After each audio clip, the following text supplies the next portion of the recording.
उपनिषद असं म्हणतं की अनंत कोटी ब्रह्मांड निर्माण करून तो त्याच्यामध्ये प्रवेश करतो. अनुप्रवेशाची श्रुती म्हणते. त्यांनी काय पृथ्वी निर्माण केली, पृथ्वीत शिरला. पाणी निर्माण केलं, पाण्यात शिरला. तेज निर्माण केलं, तेजात शिरला. म्हणजे सगळ्या सृष्टीमध्ये तो काय आहे तर प्रविष्ट झालेला आहे. म्हणजे उत्पत्ती, स्थिती, प्रवेश आणि प्रशासन. त्याच्या नियमाने ही सृष्टी काय आहे तर संपूर्ण सगळी चाललेली आहे.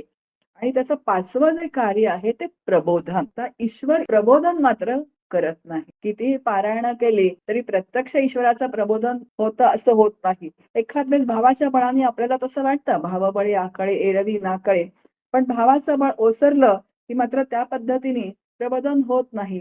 मग आता ही 5वी भूमिका जी आहे ती कोणाची आहे तर ती श्री गुरूंची आहे. आणि म्हणून प्रत्यक्ष ईश्वर श्री गुरूंच्या रूपाने जो आहे या भूतलावरती काय होतो तर अवतरतो.